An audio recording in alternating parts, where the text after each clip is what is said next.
The wind rolled across the desert, carrying dust and silence, broken only by the cry of a lone hawk overhead. The year was 1872, and the West was not the place of freedom and promise many believed it to be. It was a land of broken treaties, of hunger, and of men willing to sell what they did not own. In a small trading post on the edge of Arizona territory, a man named Thomas Walker stood with his last dollar clutched in his calloused hand. He was 34 years old, a former ranch hand, son of a runaway slave, and a man who had lived most of his life caught between worlds that never fully welcomed him. His eyes were tired, his beard unkempt, and his boots worn nearly through, but there was still something in his face that spoke of endurance. He had come here looking for work. What he found was something else entirely. Behind the counter, the trader leaned back in his chair, a cruel grin on his face. "You lookin' for supplies, Walker? Or maybe something more?" He gestured toward the back room, where shadows stirred. Thomas's jaw tightened. He had heard whispers on the road, about Apache children and women being taken, stripped of their names, their dignity sold to the highest bidder. He had promised himself he would never be part of such filth. But when the trader pulled the girl forward, her wrists bound with rope, Thomas felt the world shift beneath his feet. She was no more than 16 or 17. Her black hair tangled but her dark eyes fierce, unbroken despite the ropes. She stood straight, though the trader shoved her roughly. "Fresh Apache," the man said, his voice oily. "Tough to tame, but you give her a few months and she'll do whatever you say. Cost you $1 and she's yours. I can see you ain't got much more than that anyhow." Thomas stared at the girl. His heart hammered in his chest. He thought of his mother, who had told him stories of chains and auctions, of the way her own family had been torn apart before she found freedom. He thought of how men with dead eyes once placed prices on human heads, and how even in freedom, a black man's dignity could be bartered away in a heartbeat. And now, here it was again, the same evil dressed in different colors. For a long moment, he wanted to turn and walk out the door, but the girl's eyes met his, steady and defiant, and he understood something without words being spoken. If he left her here, her spirit would be broken. She would become another shadow, another soul swallowed by cruelty. If he stayed, if he gave up the last coin he owned, he could at least take her from this place. His fingers clenched around the coin, slick with sweat. "I'll take her," Thomas said quietly. The trader laughed, tossed the rope into Thomas's hands, and pocketed the $1 like it was the easiest bargain he ever made. And just like that, with the clang of a coin on wood, Thomas Walker had bought another human being. As they stepped into the sunlight, the girl jerked her arm away, refusing to let him lead her like an animal. He dropped the rope at once, his throat tight. "You don't belong to me," he said, his voice rough. "Not now, not ever. I just couldn't let him keep you." She studied him, her chest rising and falling quickly, her lips pressed in a hard line. Then, without a word, she turned her face toward the wide desert beyond. For a moment, Thomas thought she would run. But instead, she walked beside him, silent, proud, carrying herself as if no rope had ever bound her. They traveled for miles before he finally spoke again. "My name's Thomas. What's yours?" She hesitated, then said softly, "Ayoka." Her voice was steady, but beneath it was a grief too heavy for someone her age. Thomas nodded. "Ayoka," he repeated, letting the name settle between them like a promise. That night, they built a fire beneath the stars. Thomas gave her the last of his jerky and drank from a tin cup of water while she ate, her movements careful, watching him always. When she finally asked, "Why did you buy me?" Thomas stared into the fire for a long time before answering. "Because I know what it means to be bought. I swore no one would go through that if I could stop it. You're free now, Ayoka. Free to leave me whenever you choose." Her dark eyes flickered with something he could not name. "Freedom," she murmured, almost like it was a word she hadn't heard in years. She wrapped her blanket tight around her shoulders and turned her gaze toward the stars. In the days that followed, Thomas and Ayoka traveled together through the rugged land. He taught her how to mend a saddle, how to tell when the water in a creek was safe to drink, how to hide tracks from men who might follow. She, in turn, taught him to read the desert sky, to listen for the warning cry of a crow, to see the signs of life in the smallest of places. Slowly, the silence between them softened. Sometimes she laughed, quick and bright, like sunlight breaking through storm clouds. Other times, her face would harden when she remembered something she would not speak of. But always, she walked with her head held high.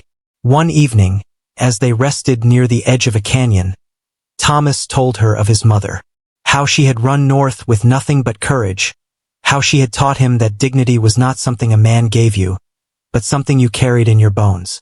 Ayoka listened quietly, her hands clasped around her knees. "My people," she said at last.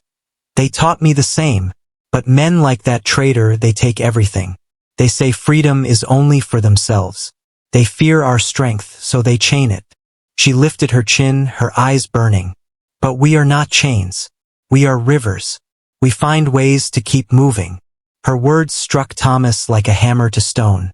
In her defiance, he saw the reflection of every man and woman who had once been told they were nothing, and who had risen to prove they were everything. In that moment, he understood why his last dollar had been worth more than gold. He had not bought a slave. He had bought himself the chance to stand against a world that thrived on breaking spirits. Ayoka had not only taught him what freedom meant, she reminded him that freedom was never given. It was taken, protected, and shared. The journey ahead would not be easy. There were men who would hunt them, men who saw Ayoka as a runaway and Thomas as a thief. There were towns where his dark skin made him an outsider, and her heritage made her a target. But as they walked side by side, Thomas knew one thing with absolute certainty. He would rather starve in the desert with dignity than feast in a house built on chains. And as the stars stretched wide over the desert sky, Ayoka's quiet strength became the fire that carried them both forward. The desert did not give its mercy easily. Days stretched into weeks as Thomas and Ayoka pressed on, following no trail except the stars and their own instinct. Food was scarce, water scarcer. Yet, in the silence of the vast land, they began to build something neither of them expected.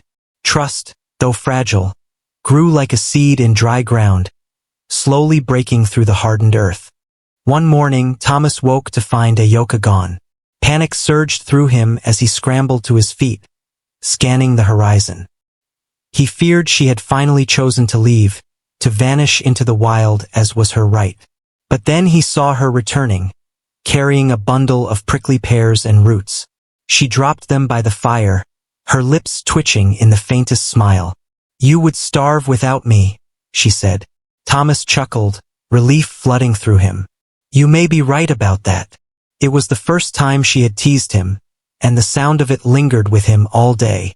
Still, the shadows of danger hung close. More than once, they caught sight of riders on the horizon, men who might be scouts or bounty hunters. Ayoka's people were hunted, and Thomas, with his skin the color of the earth, was never safe in towns where hate ran thicker than blood. They kept to the edges, slipping through canyons and sleeping under cover, always listening for hoofbeats in the night. One evening, as they crouched in the dark beneath a cluster of rocks, Ayoka whispered, "You risk your life for me. Why?" Thomas turned to her, his face barely visible in the moonlight. "Because no one risked theirs for my father. He was taken before I was born. My mother carried me alone, always looking over her shoulder. I swore if I ever had the chance, I'd stand where no one stood for us." Ayoka's eyes glistened, though she held his gaze without wavering. "Then you are not like other men. Most men think freedom is only theirs to keep." Thomas's chest tightened. "Freedom don't mean nothing if you keep it locked away. It only means something when you share it."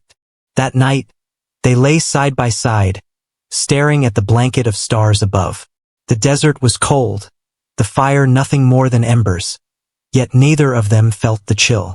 Between them, something unspoken grew, something built not of possession, but of respect.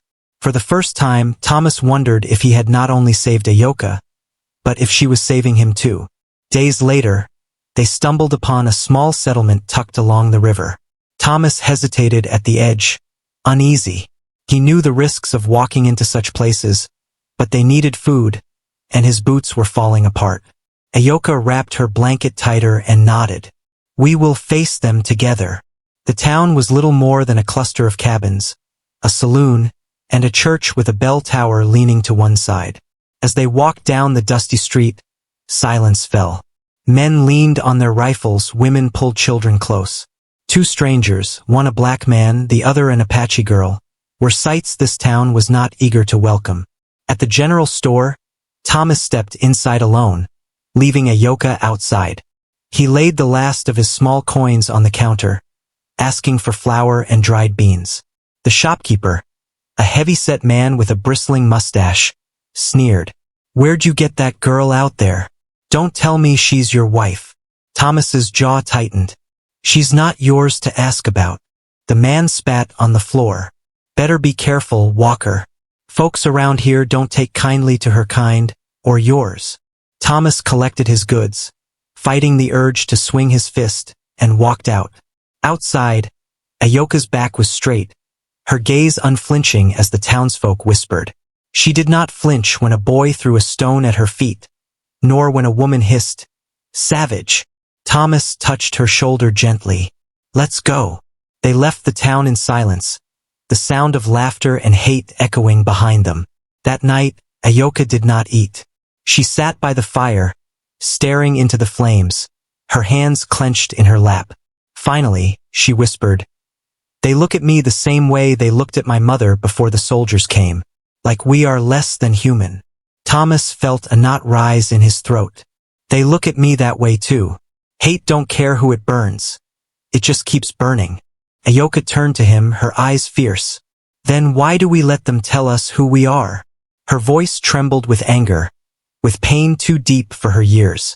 Thomas shook his head slowly. We don't. We carry ourselves proud. We keep moving. We keep living. That's how we win. The fire cracked between them. After a long silence, Ayoka whispered, "You speak like my brother. He said freedom was in our blood.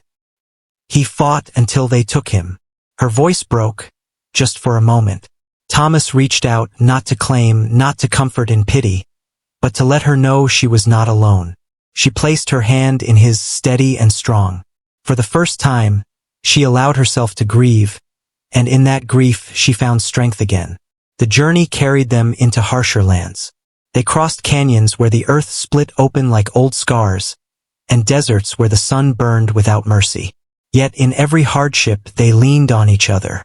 Thomas learned to laugh at her sharp wit, to listen when she told stories of her people. Stories of rivers that remembered songs, of wolves that guarded the spirits of the brave. And Ayoka listened when Thomas spoke of his mother's hymns, sung softly under the cover of night, songs that promised a better world.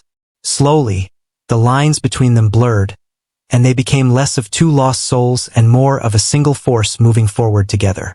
One afternoon, as they rested in the shade of a canyon wall, Ayoka asked, "If you could have anything, Thomas, what would it be?" He thought for a long time. "A place where no one tells us we don't belong. A home where no one can take it away." She nodded, her eyes softening. "That is the same dream my people carry." He looked at her, truly looked, and felt the weight of her words settle deep within him.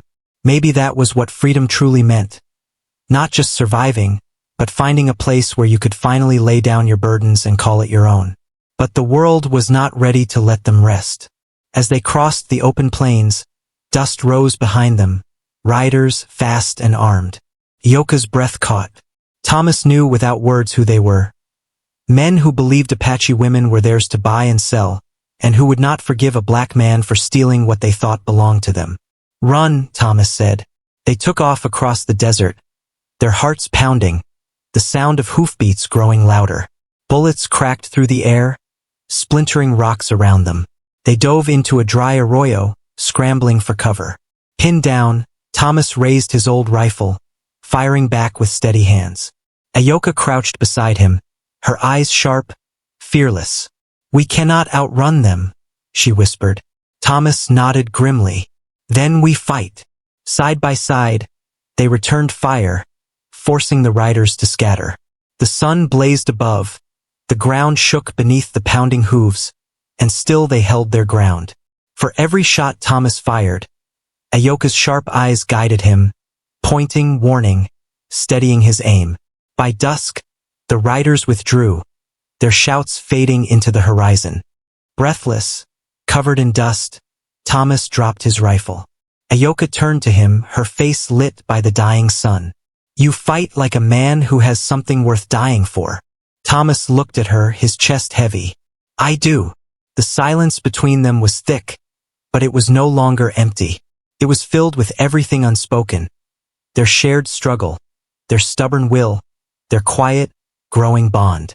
That night, as they sat by the fire, Ayoka whispered, "When you bought me, I thought you wanted to own me, but you gave me back to myself. You showed me freedom is not what others give, it is what we claim. I will never forget that." Thomas's throat tightened. "You taught me the same, Ayoka. Freedom ain't a gift. It's a fight we carry every day. And I'll keep fighting, as long as I breathe." The desert wind swept around them, carrying their words into the night. Somewhere in that vast silence, they knew their journey was far from over. But they also knew they were no longer alone. And in a world that tried to chain them, that was the greatest freedom of all. The night after the riders turned back, Thomas and Ayoka did not sleep much. The air carried the smell of gunpowder and dust, and every sound in the dark made their hands twitch toward weapons. Still, there was a new fire between them, not of fear, but of something unbreakable. They had stood together and survived. In that survival, they had woven themselves into each other's fate. By dawn, Thomas saddled the horse they had taken weeks earlier from a deserted corral. He tightened the cinch while Ayoka gathered what little food they had left. Her hair was tangled, her face smudged with dirt, but her eyes glowed with a fierce light. Thomas watched her a moment longer than he meant to. She caught his gaze, and instead of turning away, she said, "We cannot keep running forever. We need a place where they cannot find us." Thomas nodded. "I've been thinking the same. There's land up north, hard land, but free. Men don't want it because it won't give easy harvests. But maybe that's where we belong. A place no one else wants."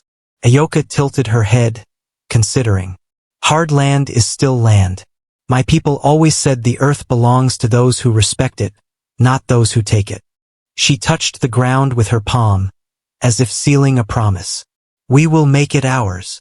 Their journey turned northward. For days, they climbed rocky passes and crossed dry riverbeds, speaking little but carrying the same thought in their hearts. The dream of a place not just to rest, but to build. A place where freedom was not something stolen or bartered, but lived each day. On the fourth day, they came across a wagon turned on its side, abandoned in a ravine. The wheels were broken, the canvas torn, and the bones of oxen lay nearby. Thomas climbed down to search, careful, his rifle slung across his back. Ayoka followed, alert, scanning the cliffs. Inside the wreck, Thomas found a few rusted tools, a sack of nails, and a tin box filled with seeds, corn, beans, squash. His hands stilled over the box. "Food for a new life," he whispered. Ayoka touched the edge of the wagon. "Whoever left this never got the chance." Her voice was quiet but steady. "Maybe we carry their hope with us." They packed what they could and pressed on, each mile heavier but filled with purpose. At night, Thomas would hum songs his mother used to sing, low and soft. Ayoka listened, her eyes half closed, as if those songs painted pictures of safety. In return, she began to teach him her language. Simple words first. Sky, river, fire, friend. Thomas repeated them carefully, his deep voice shaping sounds that carried the weight of her ancestors. She laughed when he stumbled, but it was laughter filled with warmth, not mockery. As days turned into weeks, they began to find a rhythm, sharing burdens, sharing silences, and slowly sharing dreams. One night, as the moon rose high, Ayoka asked, "Thomas, do you believe we can ever truly be free?" He stared at the sky for a long time before answering. "My mama used to say freedom ain't a place, it's a way of walking. You carry it inside you, and no man can chain it, not if you don't let him." He turned to her, his voice steady. But I also believe we can make a place. Somewhere no chains reach. Maybe that's the kind of freedom we fight for together. Ayoka's eyes glistened in the firelight. Then I will walk that way with you. The next days were not kind. A storm swept across the plains, lashing them with rain and hail. The horse stumbled, nearly breaking a leg, but Thomas steadied it, gritting his teeth against the wind. Ayoka wrapped her arms around the animal's neck, whispering words in her tongue until it calmed. They huddled beneath a rocky outcrop for 2 days, shivering, their fire sputtering against the rain. Yet even in the storm's fury, they leaned close, sharing warmth, sharing breath, never letting despair take root. When the storm broke, the land before them glistened. Streams ran full, and wildflowers burst open across the valleys. Ayoka knelt, her fingers brushing petals. "The earth forgives," she murmured. "Even after all we do to it, it still gives beauty." Thomas watched her, struck by the grace in her words. He realized then that she carried not just her people's pain, but their wisdom too, wisdom he had never known he needed. They followed the streams until they reached a valley ringed by mountains, hidden and wild. It was not rich land, but it was strong, sturdy soil, clean water, and shelter from prying eyes. Thomas stood at the ridge, his chest heaving with exhaustion, and whispered, "This is it." Ayoka joined him, her gaze sweeping the valley. "It is not much," she said. Then her lips curved. "But it is ours." In the days that followed, they began to work. Thomas used the wagon's broken boards to make a small lean-to. Ayoka gathered stones to build a fire ring. They planted the seeds they had found, working side by side under the sun. Their hands blistered, their backs ached, but each stroke of effort felt like striking roots into the earth. For the first time, Thomas felt the weight of his life lifting. Not gone, but changed, shaped into something that might grow instead of wither. One evening, as the fire crackled, Thomas noticed Ayoka humming softly. It was not one of his songs, but one of her own, low and haunting. He closed his eyes, letting the melody wash over him. When it ended, he said, "That song. It sounds like freedom." She nodded. "It is a song of return. My people sang it when warriors came home." Thomas's throat tightened. Maybe we're both coming home then. But peace, even in hidden valleys, was fragile. One morning, while Thomas was mending the horse's tack, Ayoka came running, her face pale. "Riders," she whispered. From the ridge, dust rose again. 5 men, armed, moving fast. Thomas's gut clenched. He knew these men, the kind who hunted for bounty, who believed the frontier was theirs to own. "Go to the river," Thomas said quickly. "Hide in the reeds." Ayoka shook her head fiercely. "I will not leave you." "You must," Thomas urged. "If they catch us both, it's over. But if you live, Ayoka, then freedom lives too." Her eyes burned with refusal, but finally, with a sharp breath, she ran toward the river. Thomas grabbed his rifle, heart pounding. He stepped into the clearing, standing tall, waiting. The riders pulled up, sneering down at him. "Well, look at this," one drawled. "A Negro settlin' down with an Apache girl. Ain't that somethin'? Folks would pay good money for her. You hand her over, we might let you walk." Thomas's voice was steel. "She ain't yours. She ain't mine. She's free. And you won't lay a hand on her." The men laughed, circling. One spat. "You think you can stop us?" Thomas raised his rifle. "Try me." The standoff stretched, tension like a blade. Then, without warning, a shot cracked. Thomas fired back, the sound echoing through the valley. Horses reared. Men cursed. Bullets hissed through the air. Thomas dove behind a rock, firing steadily, his blood singing with resolve. He was outnumbered, outgunned, but not outwilled. And then, from the reeds, another shot rang. Ayoka, her hands steady on a pistol she had taken from the wagon, fired with sharp precision. The riders shouted in shock as one of their own tumbled from the saddle. Together, they fought, Thomas's strength and Ayoka's sharp eye weaving into a single rhythm. The battle raged until the riders, bloodied and broken, turned tail and fled. Breathless, Thomas dropped his rifle. Ayoka ran to him, her chest heaving, her face fierce. "I told you," she said, voice shaking but strong. "I will not leave you." Thomas looked at her, his heart pounding not from fear, but from something deeper. "Then we fight together. Always." The valley grew quiet again, but the echo of their stand lingered. They knew more would come, more men who carried chains in their pockets and hate in their eyes. But they also knew something stronger now. They were not just running anymore. They were building, standing, claiming a place. Together. As the fire burned that night, Ayoka whispered, "They think we are weak. They think they can break us. But we showed them. We are more than what they see." Thomas nodded, his voice low but certain. "We are free. And we'll keep it that way no matter the cost." The stars spread above them, vast and endless.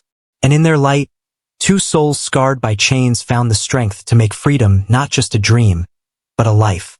The valley grew quieter in the days that followed the gunfight, though not in the hearts of Thomas and Ayoka. Every dawn, Thomas rose early, scanning the ridges for riders, his rifle across his lap.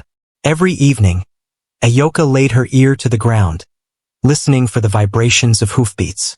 They had beaten back their enemies once, but they both knew the world outside would not forgive their defiance so easily. Still, life demanded to be lived. Their corn sprouted tiny green shoots, fragile but stubborn against the soil. The horse regained its strength. Thomas built a stronger shelter out of logs, while Ayoka wove reeds from the river into mats and baskets. At night, they sat together by the fire, their bodies weary, but their spirits steady. One evening, Thomas found himself staring at Ayoka as she worked a length of leather into a pouch. Her fingers moved swiftly, her eyes focused, her lips pressed together in determination. He thought of the day he had first seen her, rope cutting into her wrists, fire in her gaze. He realized then how much she had changed, and how much she had changed him. She was no longer just a girl he had saved. She was his equal, his strength, his guide. "Ayoka," he said softly, "when I gave my last dollar, I thought I was buying you from that man. But the truth is, you were the one buying me. You bought me out of despair. You bought me back to life." She looked up at him, her dark eyes reflecting the firelight. "And you bought me out of chains. We freed each other." Her words hung in the air, filling the space between them. It was not love spoken yet, but something deeper, something rooted in respect and sacrifice. The weeks turned into months. The valley became their home.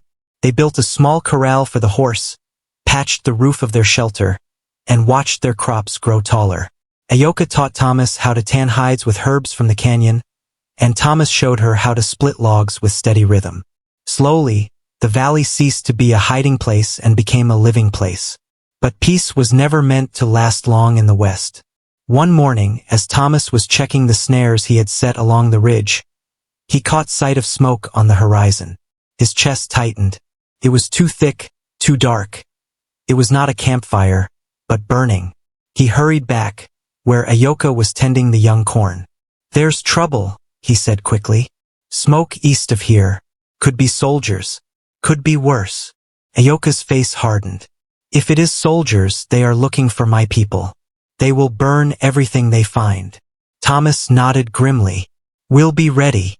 By nightfall, riders appeared on the ridge, this time not bounty hunters but cavalry.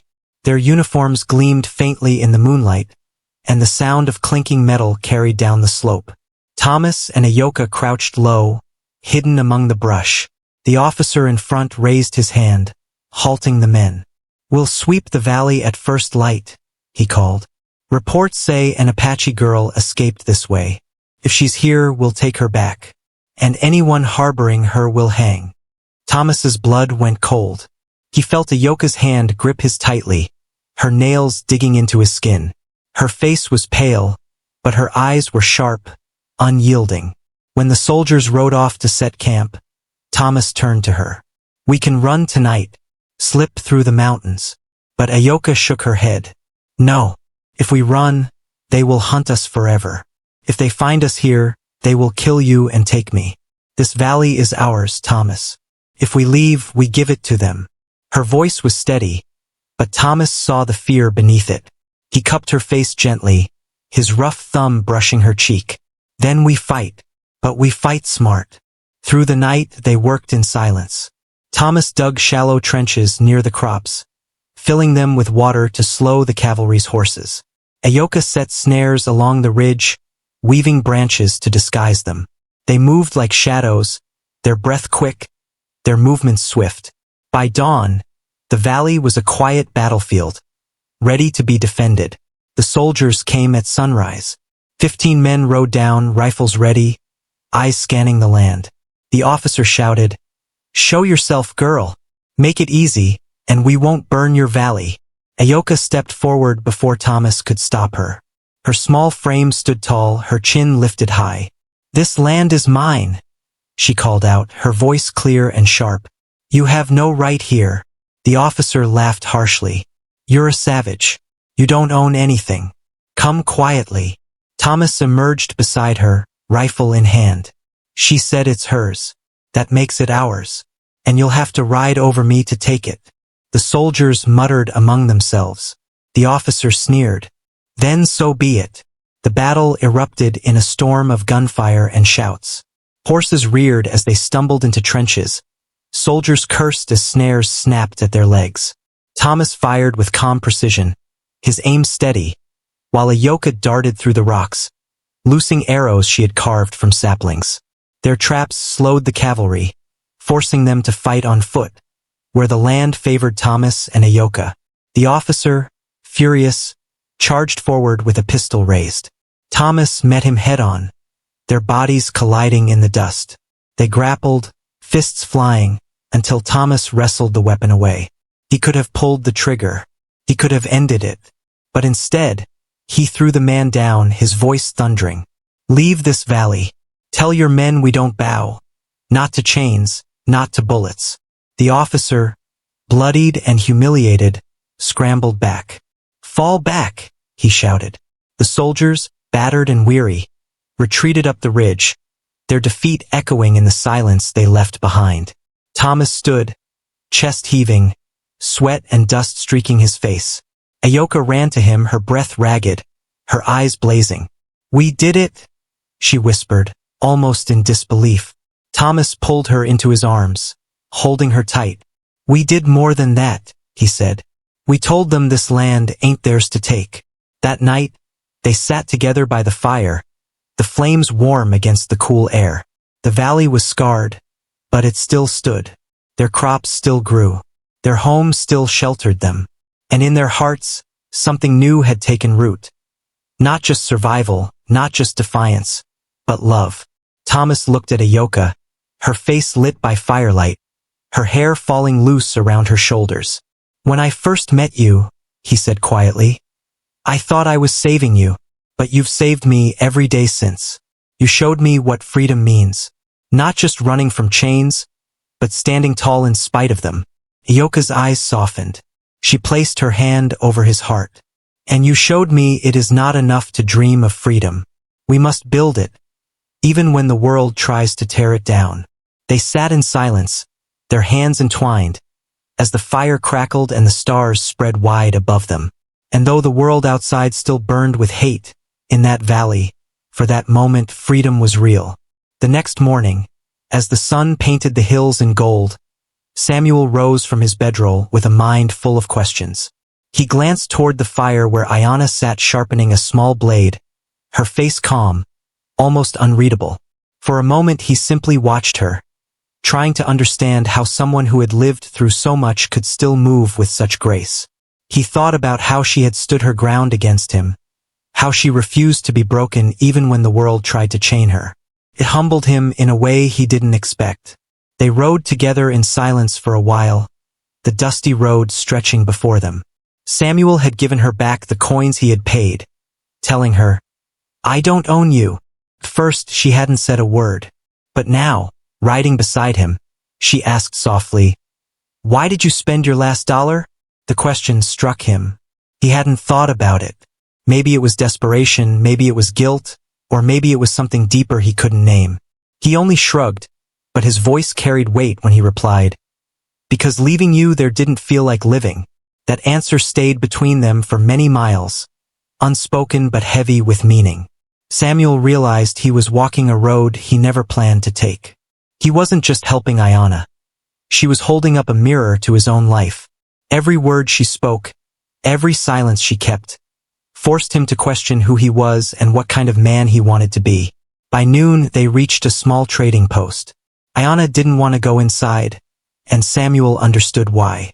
People looked at her differently, suspiciously, with the same cruel eyes that once looked at him. Samuel walked in alone, bought a little food with what was left of his strength instead of money, and came back out. Ayanna was waiting, but not like someone waiting for orders. She was waiting like someone who had a choice. That night, around the fire, she told him about her family. Her father was a proud Apache hunter, her mother a healer who taught her the songs of the earth. But soldiers came, bringing war and fear, tearing families apart. Her words were not just stories. They were wounds, still raw, still bleeding. Samuel listened with a heart that ached, because he knew what it felt like to lose everything to the greed of men. When she finished, she looked at him and asked, "Do you believe people can truly be free?" Samuel poked at the fire, thinking hard. Finally, he said, "Freedom isn't given. It's taken, piece by piece, by those brave enough to claim it." Ayanna's eyes glowed with a fire of her own. "Then maybe we're both meant to fight for it," she whispered. From that night on, something shifted. They were no longer strangers bound by circumstance. They were allies bound by truth. Samuel began to see the West differently. The towns, the ranches, the men with power, they weren't the only story. The real story was written in the lives of people like him and Ayanna, people the world tried to erase but who still stood tall. One evening, as the wind howled across the plains, they came upon a ranch where a young black boy was being whipped for refusing to bow his head. Samuel froze, rage flooding his chest. He remembered the feel of the lash on his own back, the helplessness of chains. Without thinking, he stepped forward, but Ayanna's hand on his arm stopped him. Her voice was firm but gentle. "If you act in anger, you'll be killed. If you act with wisdom, you'll set him free." Her words burned like truth. Samuel waited, watching, planning. That night, while the rancher slept, Samuel crept into the boy's shack and whispered, "Come with me." The boy's eyes widened in fear and hope. When they slipped into the darkness, Ayanna was waiting with the horses. Together they rode hard into the hills, not stopping until the ranch lights disappeared behind them. The boy cried, not from fear, but from relief. Samuel looked at Ayanna, realizing she had become his guide. Not because she knew every trail, but because she saw with a clarity he had never known.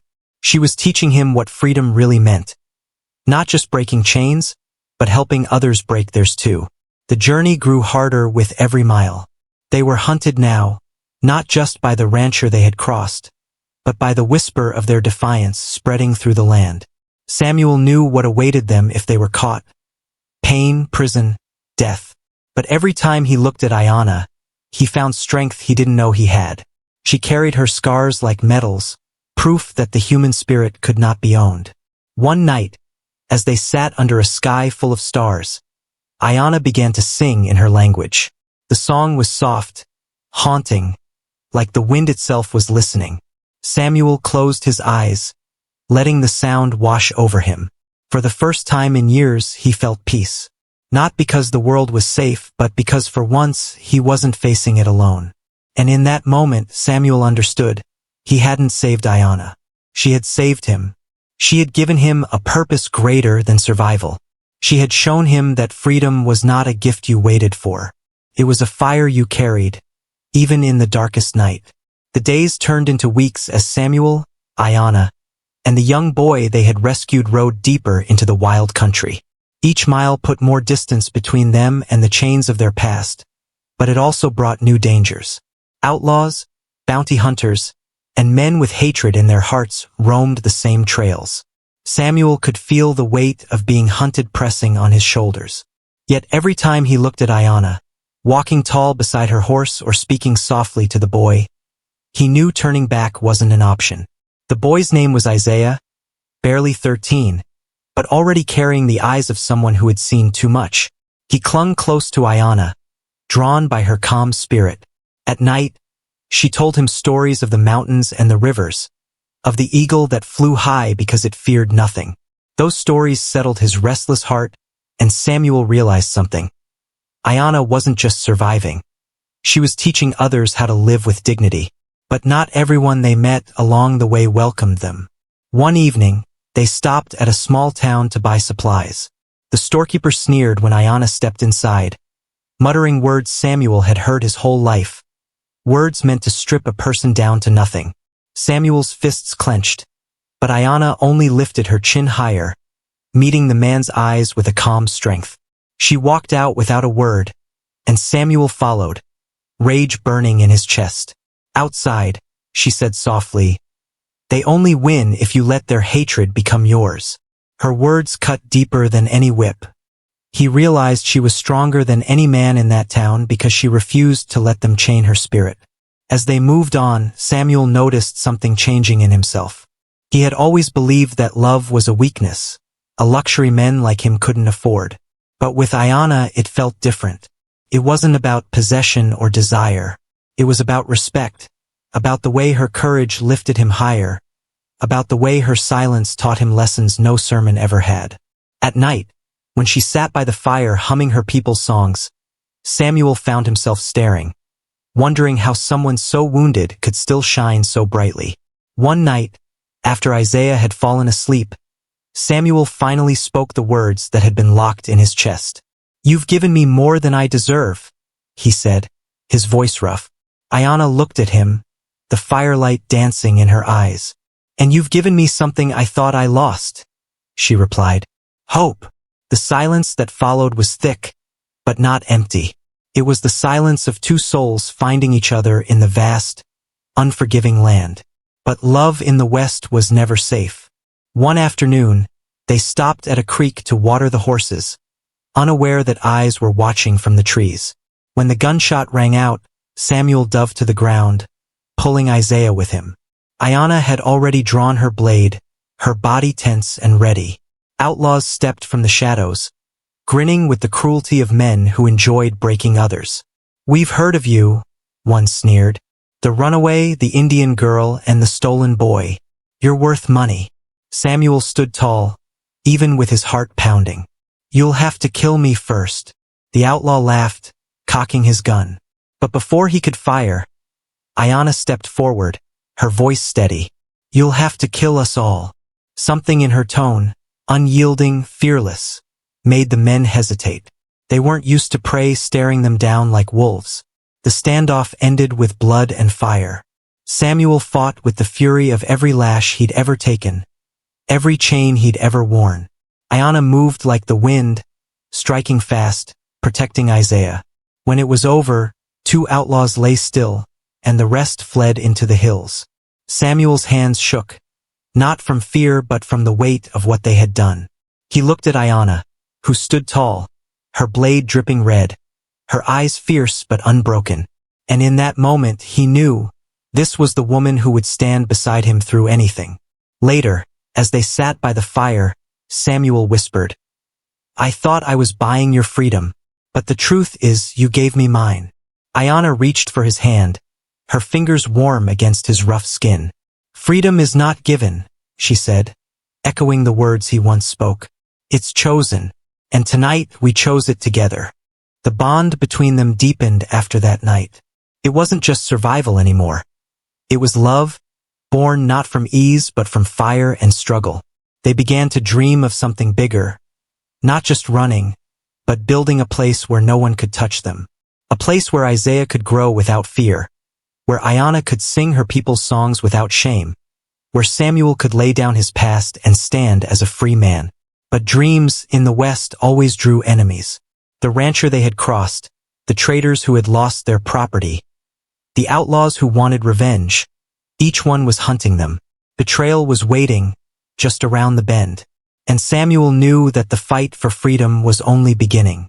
The trail grew colder as autumn set in, the wind carrying a sharp bite that cut through their clothes and their bones. Samuel, Ayanna, and Isaiah pressed on, always moving, always looking over their shoulders. The nights stretched long and heavy, the fire their only shield against the darkness. Samuel's eyes never rested fully. He knew too well the kind of men who were hunting them. Freedom was never without a price, and every mile they rode felt like one more borrowed from fate. Yet in the middle of all that fear, their bond grew stronger. Samuel had never known what it meant to belong, not truly.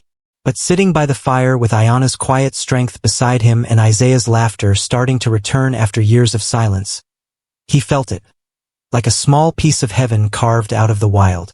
He dreamed of a home, a place where they could plant roots, where the boy could grow into a man without chains around his spirit. Ayanna dreamed too, though her dreams were laced with sorrow. "My people have lost so much," she whispered one night, her gaze lost in the stars. "If I can keep even one child from being taken, that is enough for me." Samuel took her hand, squeezing gently. "You've given him more than survival. You've given him a chance to live." But peace in the West never lasted long. In a small town where they stopped for supplies, betrayal found them. The townsfolk had heard whispers about the black man who freed a boy, about the Apache girl who walked free when she was supposed to be broken. Whispers turned to gossip, gossip turned to greed, and greed always found its way into the wrong ears. A man named Carver, a bounty hunter with a heart like stone, heard their names. He had no loyalty, no compassion, only a thirst for gold. To him, Samuel and Ayanna weren't people. They were a payday. He followed their tracks quietly, waiting for the right moment to strike. It came one night when Samuel and Isaiah went down to the river to fill their canteens. Ayanna stayed behind with the fire. She didn't hear the rider until it was too late. Carver stepped into the firelight with his gun drawn, his voice cold as steel. "You're coming with me, girl. There's men in town willing to pay good money to see you chained again." Ayanna's heart pounded, but she stood tall, refusing to bow. "I am no one's property," she said. Her words only made him sneer. He struck her across the face with the back of his hand, thinking fear would make her bend. But when Samuel and Isaiah returned, what they saw was not a broken woman. It was Ayanna standing defiant, her lip bloodied but her spirit blazing. Samuel charged without thinking, rage exploding in his chest. The fight was brutal. Carver was no ordinary man. He had hunted the desperate and the lost for years. But Samuel fought with something Carver didn't understand. Love, not just for Ayanna, but for the boy watching, for the dream of freedom he refused to give up. Their struggle lit the night with fire and fury, until finally Samuel wrestled Carver's own blade from his hand and turned it against him. The bounty hunter fell, his greed silenced forever. The silence that followed was thick, broken only by Isaiah's frightened breathing. Samuel turned to Ayanna, his chest heaving, his face shadowed with both triumph and grief. "I swore I'd never kill again," he whispered. Ayanna touched his arm, her voice steady. "You didn't kill for hate. You fought for life. There is no shame in that." But Samuel knew Carver's death wouldn't go unnoticed. Others would come. Men always came when money was promised. The road ahead would only grow harder. Still, something shifted in him that night. He was done running. He was tired of hiding in the shadows, waiting for the next chain to be thrown around his neck. Looking at Ayanna, standing proud despite her wounds, and Isaiah, holding on to hope like a lifeline, Samuel knew the truth. They needed more than escape. They needed to stand. And so a decision was made. Instead of fleeing further into the wild, they would find a place to claim, a place no one could take from them. It would not be easy. It might cost them everything. But Samuel was no longer the man who had spent his last dollar on despair. He was a man reborn in fire and love, ready to fight for a life worth living. The sun rose the next morning on three travelers no longer just surviving. They were a family, bound not by blood, but by courage, by pain, and by the unshakable belief that freedom was worth any price. And with every step they took, Samuel felt the fire in his chest grow stronger. The land they finally chose lay in a quiet valley, hidden between the hills where the tall grass bent like waves beneath the wind. A river cut through the center, its waters clear and steady, and trees stood tall at the edges like guardians. It was a place Samuel had never seen before, yet somehow it felt like he had been searching for it all his life. Ayanna walked the ground in silence, touching the earth as if listening to it breathe. Isaiah's laughter rang out as he ran toward the river, splashing water on his face, tasting freedom. "This is it," Samuel said, his voice low but sure. "This is where we make our stand." Ayanna nodded, her eyes softening, though her shoulders carried the weight of generations. "Then let us build something that will last longer than chains." The days turned into labor. Samuel cut timber with hands hardened by years of toil. Isaiah carried stones to build walls, and Ayanna planted seeds she had carried in a small pouch close to her heart. Seeds her mother once gave her, seeds of corn and beans, meant for soil she thought she'd never see again. They worked until their muscles burned, slept beneath the stars, and rose again with the dawn. Slowly, a small cabin rose from the ground, smoke curling from its chimney, a symbol of their defiance. But the world did not forget them. Word of Carver's death spread, and with it came whispers of the runaway black man who dared to kill a bounty hunter, the Apache girl who defied her captors, and the boy stolen from a rancher's cruelty. Men with guns and grudges began to circle like vultures. Some wanted revenge, some wanted profit, and some simply wanted to crush what they couldn't control. The attack came one night, sudden and merciless. Horses thundered into the valley, torches lit the darkness, and bullets cracked the silence. Samuel and Ayanna fought side by side, their rifles spitting fire, their voices steady even as the cabin walls shook. Isaiah, though trembling, loaded bullets as fast as his small hands could manage. The battle raged until the valley echoed with smoke and cries. By dawn, the invaders lay broken in the grass, their greed silenced. Samuel's arm was bleeding, his body weary, but his spirit unbent. Ayanna knelt beside him, binding his wounds with steady hands. "They will come again," she whispered, her voice heavy with truth.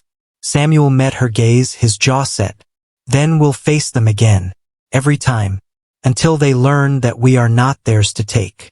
In that moment, something eternal passed between them. It wasn't just survival or even love, it was legacy. They weren't living only for themselves anymore. They were carving a place for every soul who had ever been told they were less, every child torn from their mother, every man broken by chains, every woman silenced by cruelty. Years later, people would whisper about them, the black man, the Apache woman, and the boy who grew to be strong under their care. They said the cabin in the valley became a refuge, a place where the lost found shelter, where the hungry found food, where the broken found dignity.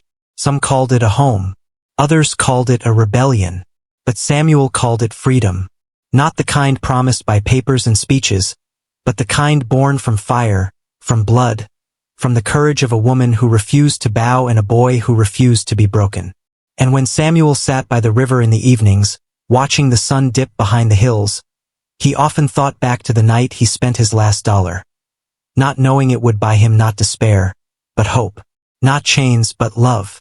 Ayanna's laughter would drift from the cabin, Isaiah's voice ringing strong as he worked the land, and Samuel would smile, a man no longer lost. For in the wild heart of the West, where cruelty and greed had once ruled, they had built something untouchable. And in the end, that was their true victory. Not just to survive, but to live free, to love without shame, and to leave behind a story no one could erase. Samuel grew old in that valley, his hair turning silver, his hands roughened by years of work and war. Ayanna stayed by his side, her beauty never fading, her spirit only growing stronger with each passing season. Isaiah grew into a man, tall and steady, with a voice that carried both the pain of his past and the hope of his future. He never forgot the night Samuel whispered, "Come with me," and Ayanna sang him stories of eagles and rivers. The cabin became more than a shelter. Travelers came, runaway children, broken men, women who had lost everything. Samuel never turned them away.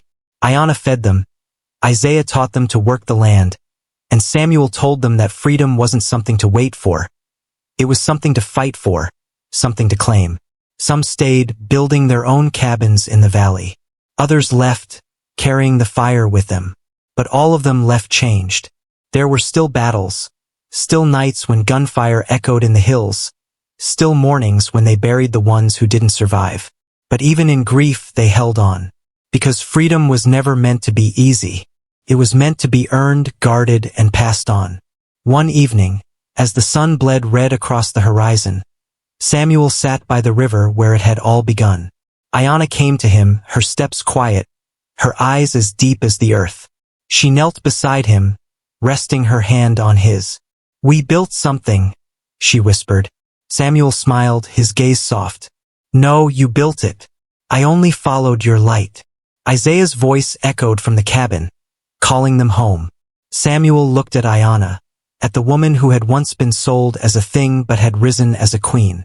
He thought of the boy who had grown into a man because they dared to defy the world. He thought of the people who would keep coming long after he was gone. And in that moment, Samuel understood the truth. Freedom wasn't in the gold men chased, or the land they stole, or the power they claimed. Freedom was in the courage to stand when others bowed, to love when others hated, to fight when the world said surrender. When night fell, the valley was quiet, the stars sharp against the sky. Samuel leaned back against the porch rail, his heart steady, his spirit at peace. Ayanna hummed a song in her language, the same song she had once sung under the stars when they were hunted and lost. Isaiah's laughter drifted from the doorway. Samuel closed his eyes, and for the first time in his life he felt whole. The chains were gone, the fear silenced, the fire eternal. And when the morning came, the river still flowed, the cabin still stood, and the story of a man, a woman, and a boy lived on. Not in whispers of sorrow, but in songs of freedom.